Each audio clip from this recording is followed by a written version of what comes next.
All right, welcome to another episode of Wise the Dome TV. Today, I have a very, very special guest, someone that requires no introduction. He's one of the intellectual giants of our time, Dr. Gerald Horne. Thank you for coming on Wise the Dome TV. Thank you for inviting me. Absolutely, absolutely. All right, so we have the capital of slavery, Washington, D.C., 1800 to 1865. If you can, just kind of let us know what inspired this research and what inspired the book. Well, this is not my first book on Washington, D.C. Recall that I published a book a couple of years ago, Revolting Capital, Racism and Radicalism in Washington, D.C., 1900 to 2000. This book is a prequel, so to speak, to that text. And as well, it's important to put this book in the context of other work that I published, not only other work that I published, but other work that other writers have published. What I mean is, that there has been a reevaluation by many, including myself, of the origins of the United States of America.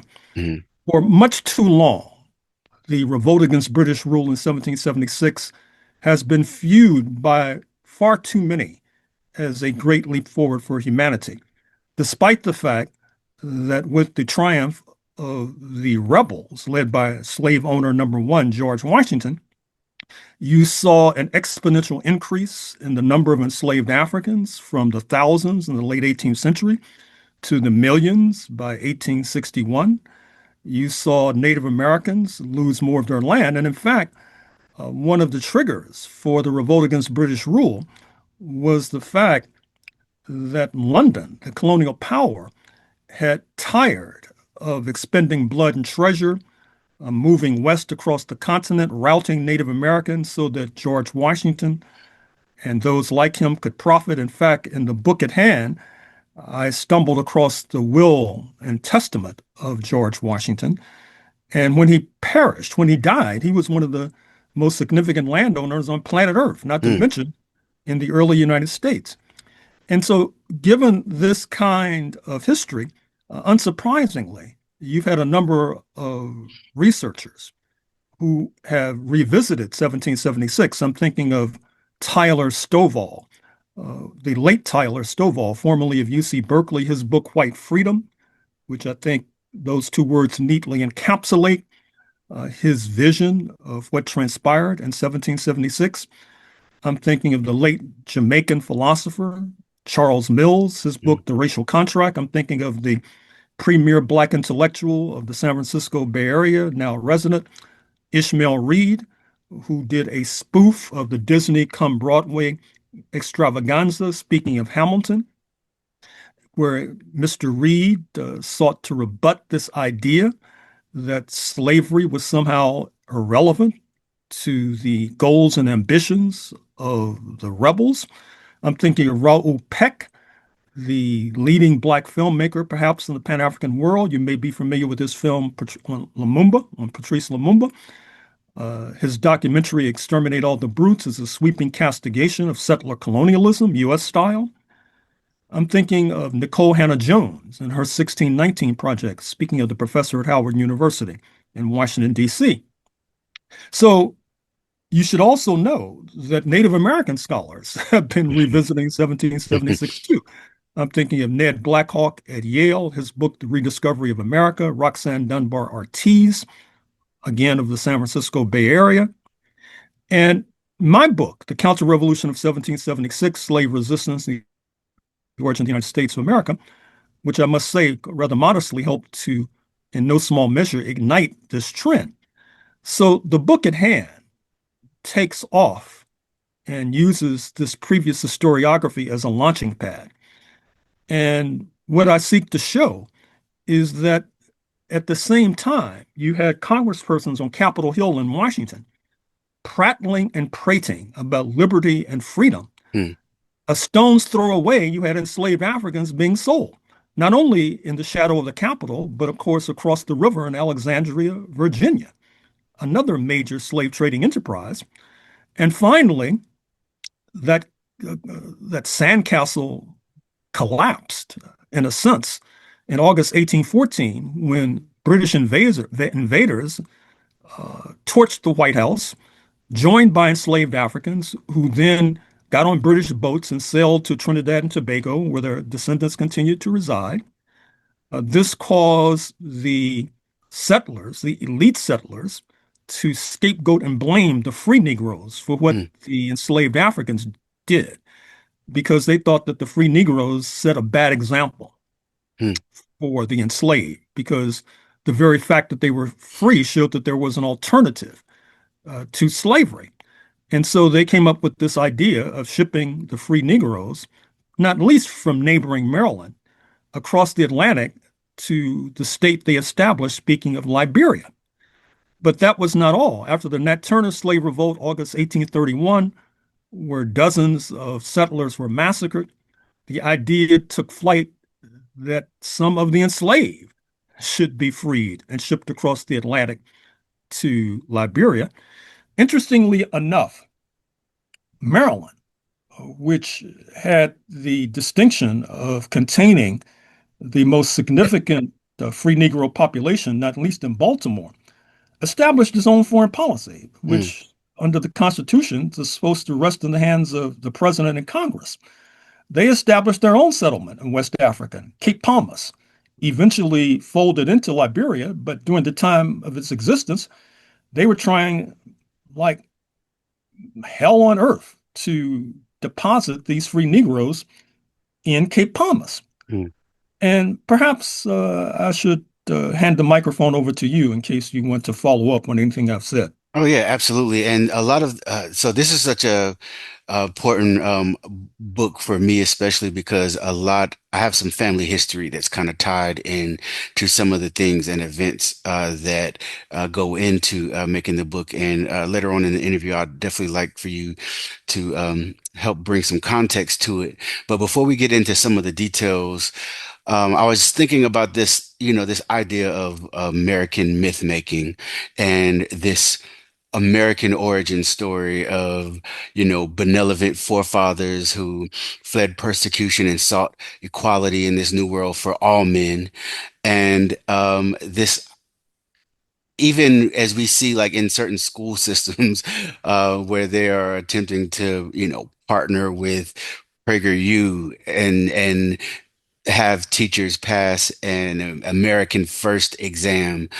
But this idea of America's origin story, again, being this, you know, taking the narrative away from settler colonialism, the enslavement of Africans, the genocide of Native Americans, what is the need for the ruling class to paint America in this way? Well, to keep everybody in line. I mean, you have reason to believe that your being a descendant of enslaved Africans is a cofactor in terms of your being disproportionately represented on death row, being disproportionately imprisoned, being disproportionately falling victim to police terror, and that this is an inevitable result of 1776, then you may have more reason to revolt Mm, than would ordinarily be the case. But if you can be led to believe that this is somehow an anomaly, this is some sort of accident, this is some sort of coincidence, and as Dr. King said, the moral arc of the universe is long, but it bends towards justice, well, then you might tend to believe that ultimately you should just let history work its course. And ultimately, that kind of pestilence that I've just sketched with regard to police terror and death row hmm and imprisonment would eventually disintegrate without any sort of radical transformation, for example. And so you would not necessarily feel compelled to join an organization. You might think the better part of wisdom would be to go to the beach, for example. So, I mean, it's obvious what's Yeah. going on. Yeah, absolutely. You've mentioned that how the left often diagnoses settler colonialism in places like Palestine, yet struggles to apply the same framework to the United States. Can you speak to this some? Well, I'm surprised that the Israeli patriots and their Zionist supporters have not cried anti-Semitism. How dare you apply the descriptor settler colonialism to Israel, but not to your own homeland? Mm, This is bigotry of the first order. hmm But I think that the propaganda of 1776 has been so potent, it's even convinced many Black people to fall victim to it, for example. However, coincidentally enough, the aforementioned writers that I hmm noted and creators, speaking of Raoul Peck and Ishmael Reed and Nicole Hannah-Jones and Charles Mills and Tyler Stovall all happen to be of African descent. hmm So we see that there's been a jailbreak with regard to many Black people revisiting the creation myth. And I'm hoping that many of our friends on the left can catch up. Yeah, there's a lot of different movements and personalities who seem to be pushing a lot of these mythologies, and I've even seen articles written recently where the writer will not deny the settler colonial origins of America, but will say, in essence, settler colonialism is not necessarily a bad thing, right? So it's this idea of reframing what we know to be true if you can't get around it, and we'll just make it seem like it's not as bad as they say. And obviously we see the same thing happening with the story being told of our enslavement. And it's very telling to see people actually kind of fall for it. But hey, this is why your works and the works of others who are constantly teaching and letting us know the real side of this history is important. As far as the book, The Capital of Slavery, Washington, D.C., 1800 uh, to 1865, for those who haven't read the book yet, can you kind of give an overview on what they'll be getting into and diving into once they are able to get this book?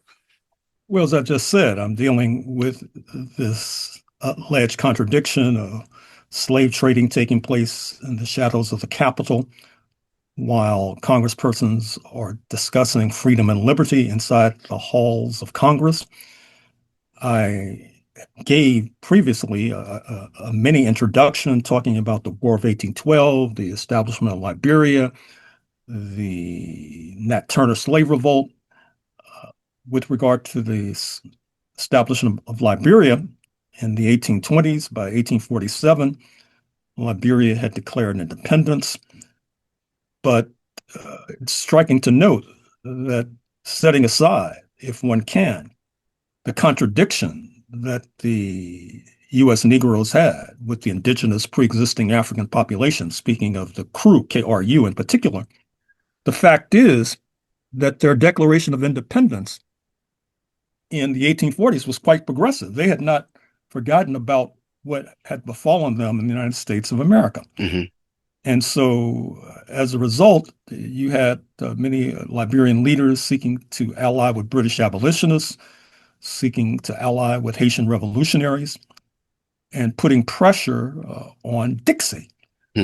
Also, in terms of putting pressure on Dixie, you see the John Brown raid, so called, October 1859, planned in Canada, by the way, uh, where a group of militants sought to attack slavery in what was then Virginia, now West Virginia, seized the armory at Harper's Ferry, presumably, then armed the enslaved and lead a bloody guerrilla war from the mountains of what is now the Mountaineer State.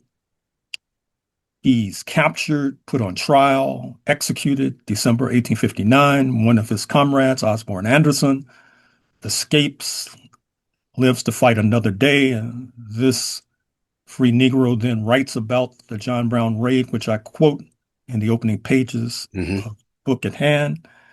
The John Brown raid helps to trigger the U.S. Civil War, 1861 to 1865. Interestingly enough, you have the abolition of slavery in Washington, 1862, before the so-called Emancipation Proclamation. of January 1, 1863. Interestingly enough, the enslavers were compensated. They received a kind of repair or reparations. Of course, that did not happen to the enslaved, which is not unusual. When Haiti, which plays a major role in this book, abolished slavery, the expropriated French slave owners at gunpoint forced Haiti to cough up reparations to the former enslavers, which has deformed the Haitian economy since that ominous day. Hmm. In the 1830s, when Britain abolished slavery, you saw that the enslavers were compensated, helping the enslavers to then shift to being a getting a leg up in terms of the capitalist class, then rising in London. And interestingly enough, it was only in Washington, D.C. that the enslavers were compensated. Hmm. When slavery was abolished in Virginia, Maryland, Georgia, Mississippi, Texas, etc., there was no compensation. And that factor helps to explain the post-Civil War ferocity of white supremacy Hmm. in terms of the rise of lynching, Ku Hmm. Klux Klan, terrorism, because on the eve of the Civil War, the investment in the bodies of enslaved Africans was the most important investment in the country, and that property was seized without compensation. If you want to see someone get angry, take their property without compensation. Seize their iPhone Hmm. and don't compensate them and see how they react, for example. So this is the story that I tell. Yes, yes. Everybody definitely make sure you grab this book. He's definitely building off of some previous works, but I mean it's an amazing history in the nation's capital. Um, you also talk about in 1814 when British forces invaded Washington, enslaved people joined them in burning the White House, and later found freedom in Trinidad and Tobago. That's not a history that I think a lot of Americans and African Americans probably know. Can you get into that some? Because I think that's just even the idea I pictured it right, just of you know the White House on fire and these red coats and enslaved Africans are the culprit, right? And so it's just even the imagery just to think about is powerful. But for those who don't know or have never heard that story, can you talk about that some? Well, it's not the first time I've written about it. It's also written about in my book, Negro Comrades of the Crown. Mm, Um, Black people were fleeing hither and yon during the time of slavery, not only on British boats to Trinidad and Tobago, but to Canada, for example.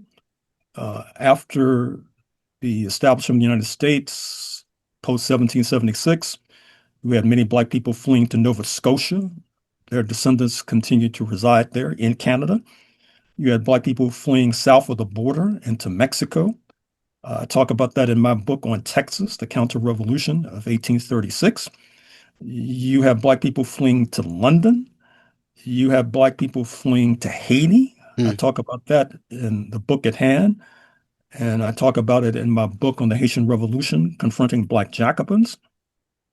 You have Black people fleeing to Bermuda, off the coast of the Carolinas, fleeing to the Bahamas, uh, fleeing involuntarily, I must say, to Brazil. mm, Because after slavery was abolished in the United States in 1865, many of the slave owners wanted to see slavery continue. So they packed up and took their enslaved Africans with them to Brazil, where slavery was not abolished until 1888. I should also say that this book has contemporary echoes because, as you probably know, as we speak, the National Guard are patrolling the streets of Washington. And there are those, including myself, who feel that this does not augur well, that this is some sort of neo-fascist experiment with the folks in the city once known as Chocolate City being treated like guinea pigs. mm, Washington, D.C. is a soft target in that regard because Constitutionally, Congress controls the budget and the purse strings of Washington, D.C., unlike other cities, for example. Recall the National Guardsmen were sent into Los Angeles, but California has a governor with presidential aspirations. Speaking of Gavin Newsom, there's talk about sending the National Guard into Chicago. The governor with presidential aspirations, Governor Pritzker, has objected strenuously. There's been talk about sending the National Guard into Baltimore. The governor, Wes Moore, the only black governor, has presidential aspirations. Washington, D.C. does not have a governor. Unlike California, Illinois, and Maryland, it does not have two senators. It has one congressperson, the enfeebled Congresswoman Eleanor Holmes Norton, who in any case has circumscribed voting rights in the House. Hmm.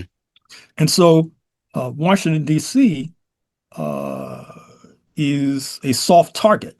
And it's felt that if you can establish a president there, you can establish a president across the country. This is taking place at the same time that there is an effort, not least in Texas, to gerrymander the representation in Congress, for example. Uh, a purpose is to send packing two leading members of the Congressional Black Caucus, speaking of Congressman Al Green of Houston, Congresswoman Jasmine Crockett of Dallas, of North Texas. So we are in perilous waters right now. And one of the reasons why I wrote this book is to point out that being in perilous waters is nothing new for the Yeah. African population. But what is new is how we've approached it. Hmm. That is to say, we approached it in the 19th century in terms of building alliances with Haitian revolutionaries, British abolitionists, to a degree with Monrovia, that's to say, aforementioned Liberia.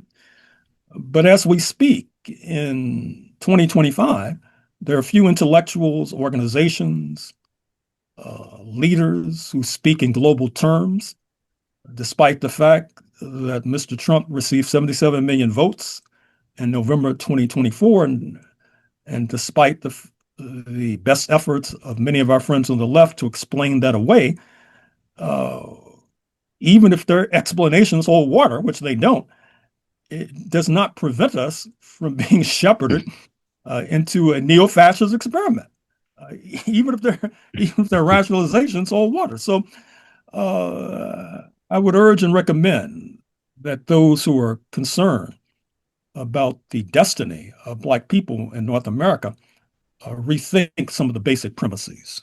Absolutely, Dr. Horn. I'm glad you mentioned that because that's something that I wanted to ask you about. As we see, Trump deploy, National Guard, ICE, militarized police forces, um, and like that was one of the first things that I thought about as far as in today's time when reading this book and how, the more things change, the more they stay the same sometime. And one thing that I've noticed with some of the narrative that's being pushed from DC, obviously not all, but this consent from like, or manufactured consent from people that have these black bourgeois politics, we're saying, hey, we need Trump to send the military out here and we need Trump to send more police because they have this view that intraracial violence is the only violence that is the only violence interracial violence between, I guess, between black people is the only violence that exists, and we must have Trump and his savior buddies clean up the streets for us. And I have literally seen African people, black people with bourgeois politics repeat these narratives. And I wonder about socialization and how one even comes to a thought process like that. And whenever you see, Mhm. Go ahead. whenever you see um, other Black people advocating for policies that we know will harm the poor, harm black and brown people, harm people who are currently um, homeless and working through that, working through housing issues. Like, what are your thoughts? Well, obviously, they're misguided. Yeah, I mean, but how do as far as like, how does one kind of get there? You know what I mean? Like, as far as to even, because look, as we know, even if you're not extremely well studied, you should have an idea of what is um, a sense of humanity to understand that who this is going to affect is normally going to be the people that cannot defend themselves against this type of thing. And it seems a growing number of people seem not to care or see things that way. I just find it odd. well, I don't think you should find it odd. I mean, Hmm. what you're basically saying is that there are many or some who have false consciousness. Hmm. If they didn't have false consciousness, the situation wouldn't be as bad as it is today. Yeah, right. We just went through a whole litany Hmm. about the propaganda fed post 1776, particularly to Black people, to make them think that their oppression is accidental, Yeah, coincidental. So that's a product of false consciousness. So, yeah. No, no, I get it. I get it. In the book, what I wanted to tell you, as far as when I mentioned earlier about some how some of my family history is tied to some of the events that happened within that you speak about in the book and in other books. I recently found that I had some ancestors who left Virginia in 1860 for Liberia. There was also a letter that was written to from Liberia from one of my ancestors to my fourth great grandfather. And I've seen discourse with some on the left that have framed the Liberian project as a settler colonial type of thing. I don't know if I feel that way, but have you heard that framing of Liberia in that way? And what are your thoughts on that? well, sure. As I said, as I mentioned momentarily, there was conflict Hmm. with the pre-existing African population once these U.S. Negroes arrived. Uh, the conflict, to a certain extent, still bubbles to the surface. Hmm. If you go to the internet, you can find some gruesome scenes of what happened in 1980 Hmm. when there was a revolt against what was called Americo-Liberia rule. Hmm. And many of the so-called Americo-Liberians, that is to say, the descendants of the U.S. Negroes, were taken to the beach. You can stomach it. You can watch it on your screen and mowed down unceremoniously. You have a similar sort of tension in Sierra Leone Hmm. because uh, what happens is that after the Royal Navy in London turns against the slave trade, but U.S. enslavers and other enslavers are still involved in that odious commerce. And so when the Royal Navy captures slave ships on the open sea, uh, be the Africans having roots in Angola or Mozambique or wherever, they're dumped in Sierra Leone. And that creates tensions Yes. with the pre-existing indigenous population.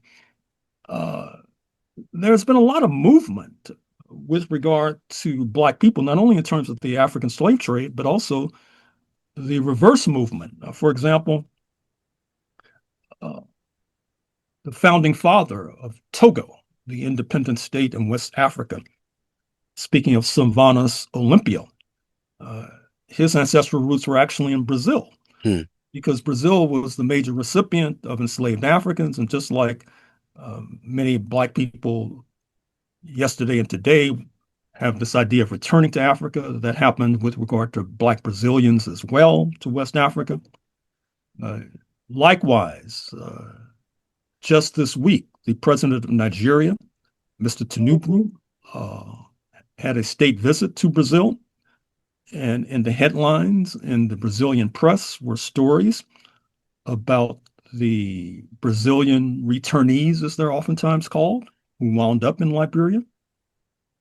Now, I would draw a distinction between the latter, the folks who are migrating to a place like Brazil, as opposed to, say, Liberia, where they not only migrate, but they set up a state, Right, right, basically. right, right. Uh, I mean, this is the distinction I would draw. Mhm. Yes, yeah, yeah.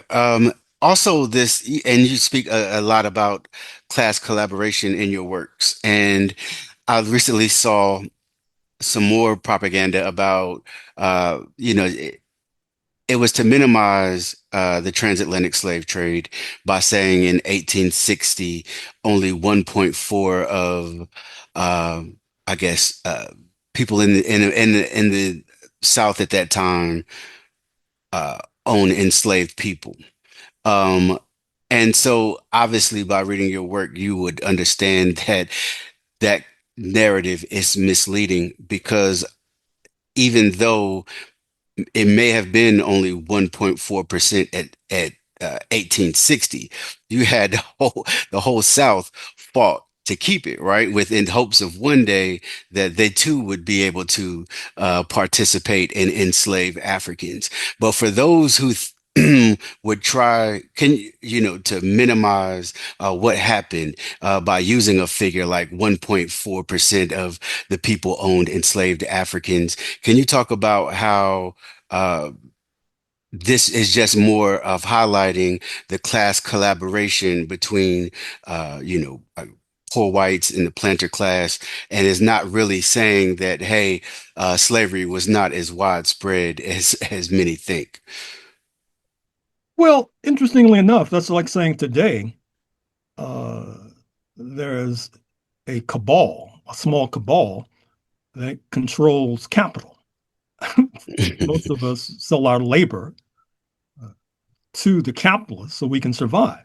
So that means the United States is not a capitalist state, for example, since only a small percentage of people control capital. And likewise, you mentioned class collaboration. Uh, Given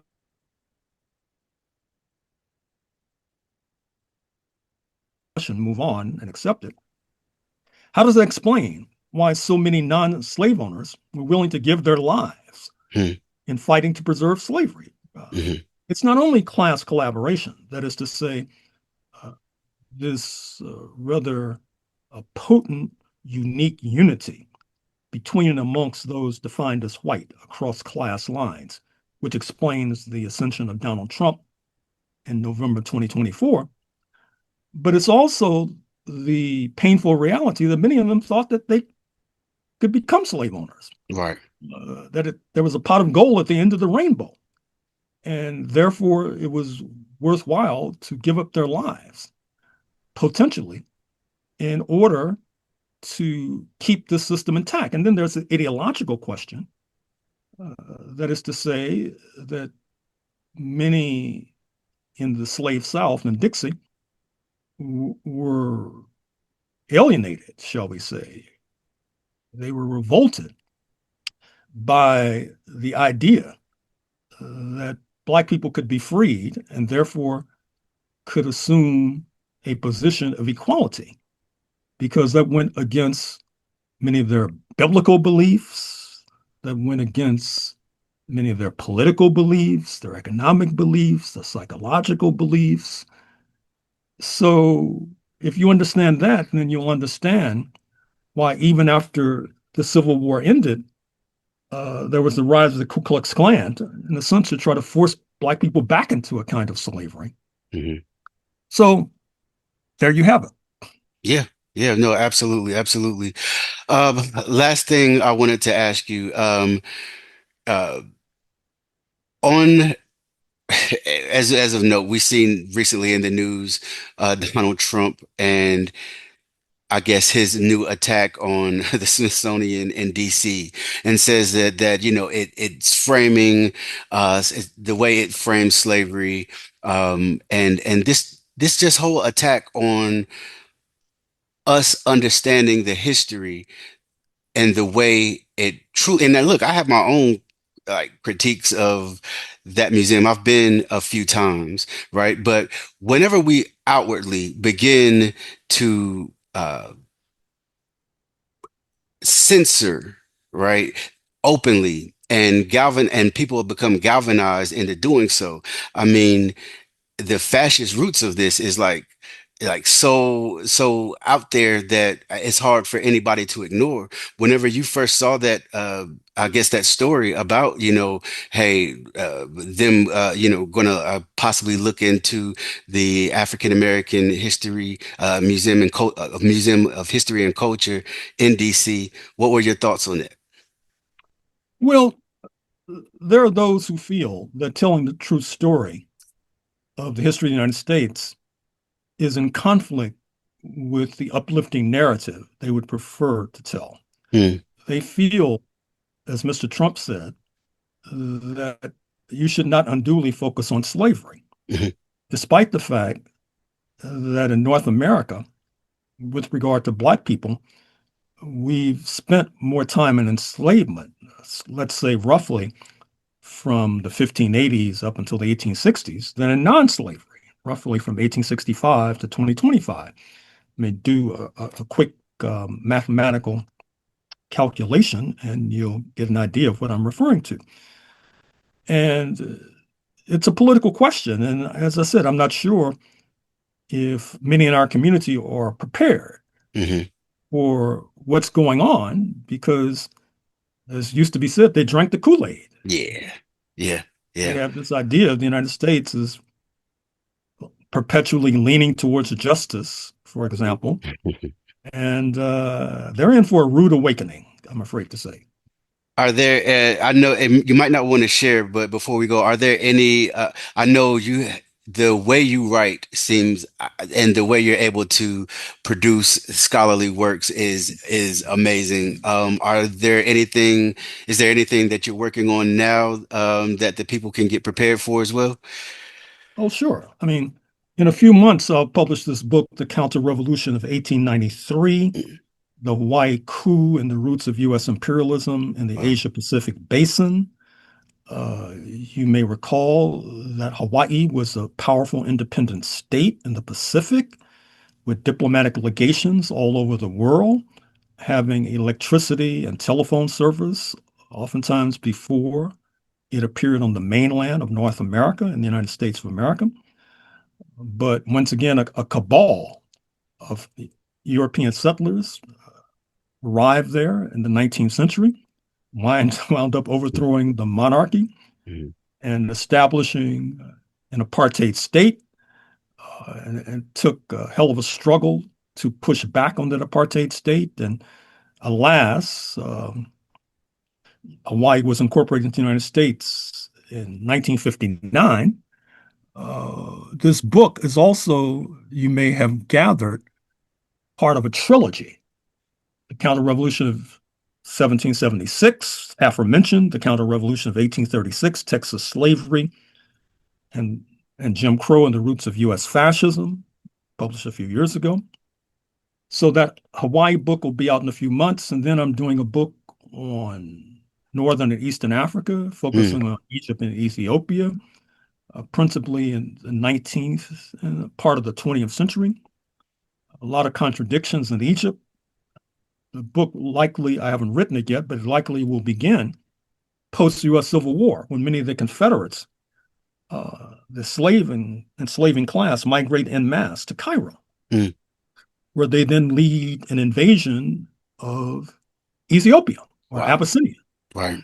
for example. And then it goes on from there, talk about the contradictions in Egypt, where they ally with the European imperialists to have a joint sort of colonial enterprise in neighboring Sudan. Sudan, much in the news nowadays. I'm working on a book on Mississippi slavery. Mm, These are just in its infancies. mhm. Mississippi slavery. I'm working on a book. I was just in Canada for most of 2025, and I'm working on a book on comparative settler colonialism, comparing Canada to the United States of America. Interesting. And then I'm working on a book on U.S.-China relations. Somebody's going to have to explain to our grandchildren what appears to be an emerging Chinese century. Mm, And how did that happen? mhm, And how did U.S. imperialism inadvertently, shall we say, caused that to happen. So stay tuned. Absolutely, absolutely. Dr. Gerald Horne, it's always an honor and a pleasure to converse with you, and we appreciate all of your works. Again, this is amazing work here, the capital of slavery, Washington, D.C., 1800 to 1865. Again, like I said, a lot of my family history has been uh, tied to events that have gone on that this book covers. And so it's not just reading it with historical eye, but reading it understanding that I have a personal stake in it as well. So again, just thank you for all your work and thank you for taking the time out to come speak with us here. And we appreciate it. Thank you for inviting me. Absolutely.